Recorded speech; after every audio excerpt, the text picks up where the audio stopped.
চলে এসেছে Infinix not edge. আপনার যদি এমন একটা ফোন দরকার হয় যেটা 2-3 বছর পরেও দেখতে অন্তত পুরনো মনে হবে না, মোটামুটি ফিউচারিস্টিক ডিজাইন, 2-3 বছর পর কেনার পরে আপনার আসলে এমনটা ভাবতে হবে না যে এই ফোনটা এবার বদলানো দরকার, তাহলে আপনি ইনফিনিক্সের নট এডজটা ট্রাই মারতে পারেন। তবে তার আগে এই ভিডিওতে কিছু বিষয় আপনাদের সাথে আমি শেয়ার করব, সেগুলো জানতে হবে আপনাকে।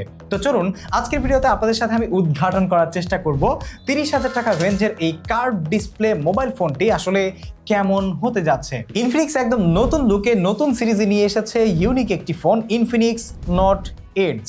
এটা হাতে নিয়ে ফিল হয়েছে রিয়েলি প্রিমিয়াম একটি ফোন হাতে নিয়েছি। বাই দ্য ওয়ে, ইনফিনিক্স এর আগে ডিফারেন্ট সব সিরিজে ফোন বাজারে ছেড়েছিল, যেমন Infinix hot 60, note 50 etcetera, but এটা নট এডজ। ক্যামেরা হাউজিংটা যদিও একটু পরিচিত মনে হচ্ছে, কিন্তু স্পেশালি আলাদা কিছু তো রয়েছেই। বাই দ্য ওয়ে, কম দামে ফ্ল্যাগশিপের ভাব যদি পাওয়া যায় তাহলে খারাপ কি ভাই? প্রথমত, এই সুপার স্লিম মোবাইল ফোনটিতে ব্যবহার করা হয়েছে বড় সড়ো 6500 mAh এর ব্যাটারি, রয়েছে অ্যামোলেড প্যানেলের একটা কার্ভ ডিসপ্লে, এবং ডিসপ্লের কোয়ালিটি এই ফোনের সব থেকে বেশি ভালো লাগার কারণ বলে আমার কাছে প্রায়োরিটি পেয়েছে। এছাড়াও এটাতে 6 ন্যানোমিটারের মিডিয়াটেক ডায়মেনসিটি 7100 এর মতো অ্যাসোসি রয়েছে, থাকছে 50 মেগাপিক্সেলের মেইন ক্যামেরা, যেটাতে থাকছে ইনফিনিক্সের ফাস্ট লাইভ ফটো মোড।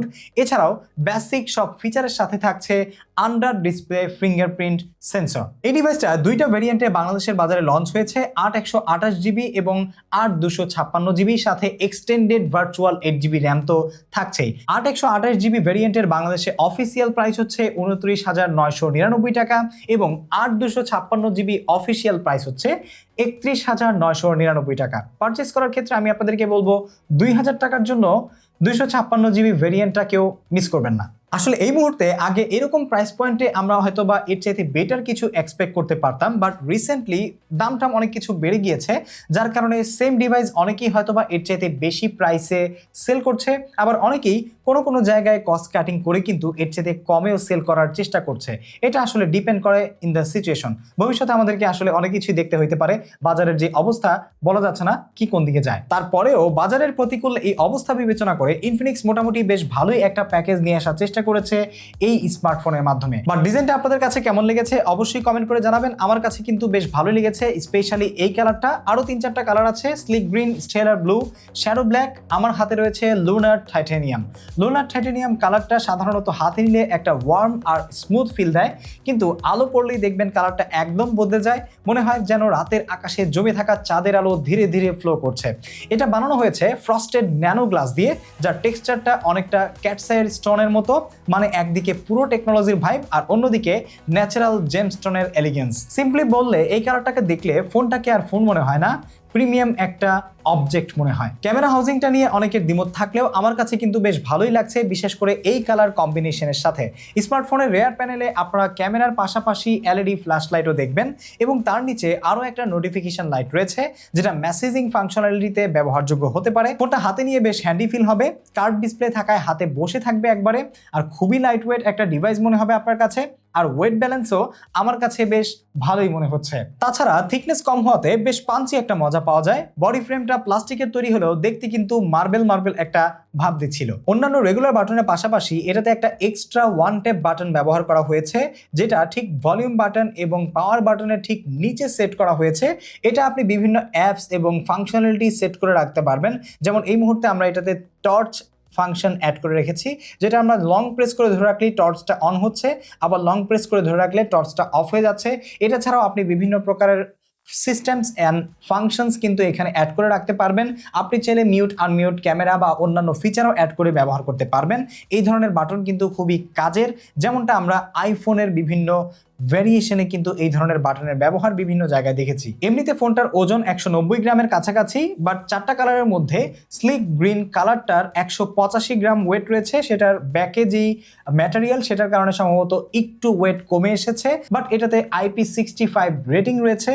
যদিও এখন এই মুহূর্তে IP68, 69 রেটিং দেখা যাচ্ছে বাজারে, কিন্তু IP65 কেয়ার করার। বাট এটা ডিসপ্লেটা আমার মতো আপনাদেরও ভালো লাগবে আশা করি। 3D curve 1.5K eye care display, চারপাশে ultra narrow equal bezels, video দেখা স্ক্রলিং করা অনেক ইমার্সিভ লাগছিল। 7.2 মিলিমিটারের বডিতে ডিসপ্লেটা সত্যি দুর্দান্ত লাগছিল। প্রিমিয়াম পারলেসেন্ট ফিনিশে একদম পারফেক্ট কম্বিনেশন বলে মনে হয়েছে। কম দামে কার্ভ ডিসপ্লে হলেও এটার চিন বেজেল একেবারেই সিমেট্রিক্যাল এবং যথেষ্ট ন্যারো। 1.5K রেজুলেশনের এই ডিসপ্লেটি অ্যামোলেড প্যানেলের, যেটা 6.78 ইঞ্চের, এবং আরও প্লাস পয়েন্ট হলো 1 বিলিয়ন কালার সাপোর্টেড, যার কারণে কিন্তু আরও দুর্দান্ত ভিজুয়াল এক্সপিরিয়েন্স আপনি পেয়ে যাবেন। 120 হার্টজের হাই রিফ্রেশ রেট দিতে পারে সর্বোচ্চ, এবং 2160 হার্টজ PWM ডিমিং, কিন্তু 1600 নিটস পর্যন্ত HBM ব্রাইটনেস দিতে পারে, যা আমার কাছে ইনডোর আউটডোর দুই জায়গায় যথেষ্ট মনে হয়েছে। আর পিক ব্রাইটনেস থাকছে 4500 বা 4500 nits. Corning gorilla glass 7 I protection করছে এইটাকে, যদিও আহামরি কিছু না, কিন্তু একদমই না থাকার চাইতে তো ভালো। আর কার্ভ ডিসপ্লে অনেকের কাছেই পছন্দ, যেমন আমার কাছেও কার্ভ ডিসপ্লে বেশ পছন্দ, বাট ব্যবহারের ক্ষেত্রে আমি কোনো প্রকারের মিস টাচ বা অ্যাক্সিডেন্টাল টাচ কিন্তু ফিল করিনি। ডিসপ্লের নিচে রয়েছে ফিঙ্গারপ্রিন্ট স্ক্যানার, একবারের নিচেও না বা উপরেও না, মোটামুটি বেশ ঠিকঠাক পজিশনে আছে। ফাস্ট অ্যান্ড অ্যাকিউরেট, যদি আপনার হাতে পানি বা ময়লা থাকে তাহলে একটু ডিলে হতে পারে আর কি। রান করছে XOS 16 বেসড অন অ্যান্ড্রয়েড 16, এবং আমরা তথ্য পেয়েছি 3টি মেজর আপডেট পাওয়া যাবে এটাতে। অ্যাসোসি হিসেবে রয়েছে মিডিয়াটেকের ডায়মেনসিটি 7100, যা মূলত 6 ন্যানোমিটারের একটি অ্যাসোসি। এটা বলতে পারেন ওদের যে 7050 যে অ্যাসোসিটা ছিল ওইটারই একটা আপগ্রেডেড ভার্সন, যেটা কিছুটা বা স্লাইটলি একটা improved version. UFS 2.2 storage type রয়েছে, বাট 3.1 পেলে তো অনেক ভালো লাগতো। তবে অফিসিয়াল মার্কেটে এই দামে কেন এর চেয়ে বেশি দামি ফোনেও এখন 2.2 টাইপ ব্যবহার হচ্ছে সেটাই আমার আসলে বোঝে আসে না। যেহেতু নাই তাহলে তো কিছু করারই নাই আসলে, not even to mention. Variant হিসেবে দুটি ভেরিয়েন্ট বাংলাদেশের বাজারে অফিসিয়ালি পাওয়া যাচ্ছে, 8256GB এবং 8128GB। XOS আগের থেকে একটু ইমপ্রুভড, কিন্তু আপনাদের কাছে কিছু বিষয় কমন লাগতে পারে। রিসেন্টলি প্রায় বেশিরভাগ চাইনিজ ফোনগুলোতেও এরকম দেখতে UI লক্ষ্য করা যায়, যেটা প্রায় সবাই এখন করছে। তবে তারপরও ইনফিনিক্সের আগের ফোনগুলোর তুলনায় অনেকটা বেটার মনে হচ্ছে। কিছু অপ্রয়োজনীয় অ্যাপ রয়েছে, প্রয়োজন না হলে আনইনস্টল করে নেবেন। ডে টু ডে লাইফে ব্যবহারের জন্য সকল প্রয়োজনীয় ফিচার লক্ষ্য করেছি। এছাড়াও রয়েছে AI অনেক টুলস, এছাড়াও কিন্তু UI কাস্টমাইজেশন করা যায়, যেটা খুবই দুর্দান্ত। এখন এই অ্যাসোসিটা কেমন হতে পারে এটা অনেকেরই প্রশ্ন। আসলে 7050 তে যেমন পারফরমেন্স পেয়েছেন সেম অ্যাজ ইট ইজ পারফরমেন্সই পাবেন। কিছু ক্ষেত্রে হয়তোবা স্লাইটলি ইমপ্রুভমেন্ট আপনার চোখে পড়বে। এই প্রাইস পয়েন্টে অফিসিয়ালি আমরা মিডিয়াটেকের হেলিও G100 এবং G200, যেগুলো মূলত G সিরিজের, তবে সেগুলো কিন্তু 4G, তো ওইটারই একটা আপগ্রেডেড 5G ভার্সন এটা ধরে নিতে পারেন। তবে সবকিছু অলমোস্ট সিমিলার হলেও 5G তে তো পাচ্ছি। এখন যেহেতু বাংলাদেশ আস্তে আস্তে 5Gর দিকে মুভ করছে, গুলশান, উত্তরা, কমলাপুর রেলওয়ে স্টেশন সহ আরো অনেক এরিয়াতে এখন 5G নেটওয়ার্ক ব্যবহার করা যায়। তার মানে আস্তে আস্তে আমরা 5Gর দিকে এগিয়ে যাচ্ছি। তাই 5G মোবাইল ফোন নিয়ে আপনি কেন এগিয়ে থাকবেন না? নর্মাল ইউজে হিটিং ইস্যু চোখে পড়েনি, তবে দীর্ঘক্ষণ ভিডিও করলে বা গেম খেললে কিছুটা হিট অনুভব হয়, তবে সেটা অতও না।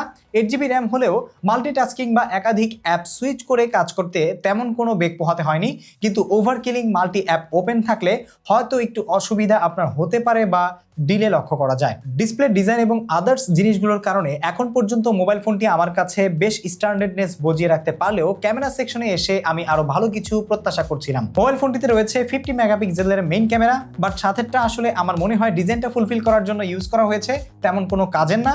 তবে এটা একটা light sensor two mention. Front ক্যামেরায় থাকছে 13 মেগাপিক্সেলের শুটার। এই ফোনে ছবি তুলে আমি যে জিনিসটা খেয়াল করলাম, বিশেষ করে এটার এক্সপোজার, ছবি তুলে আলোর কম বেশি এটা প্রপারলি মেজার করতে পারে না।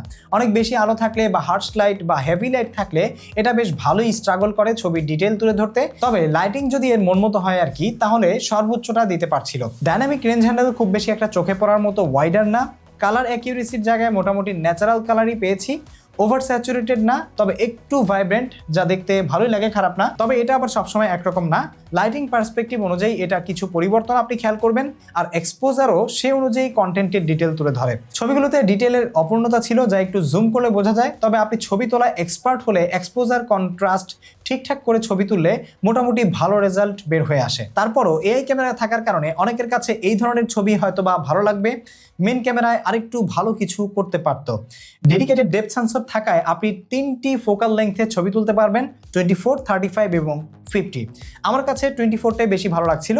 ব্লার ভোকে চমৎকার, তবে 50টা তেমন একটা ভালো লাগেনি। ছবি বড় করলে ডিটেল তেমন একটা পাওয়া যায় না, তবে ফোনের স্ক্রিনে তেমন একটা বোঝা যায় না।